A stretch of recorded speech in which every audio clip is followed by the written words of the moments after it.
everyone. In this video, I'm going to show you how to use the advanced casual point or EXP point that you earn during the casual season. Some people also call them casual points, advanced casual points or XP points, but essentially they work the same way.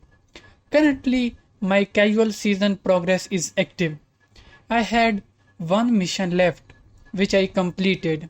Now, my casual silver tier is unlocked. As a reward, I received a scrap coupon for classic and also 2 advanced casual points. In this video, I will explain how you can use these points effectively. You will continue to earn these casual points in every tier. To use the advanced casual points, go to the event shop and at the top you will see the casual season. From here you can redeem your points for any available rewards. Some rewards might still be locked, meaning you will need to meet certain requirements to unlock them. For example, to redeem the currency reading potion, you need to reach casual platinum.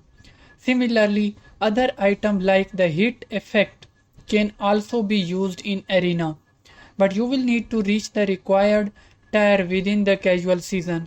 By the time you reach the appropriate level in the casual season, you will have around 3000 advanced casual points which you can spend in event shop. So in short, this is how you use your XP or advanced casual points. Go to the event shop, check the rewards and redeem whatever you want. Thank you for watching the video.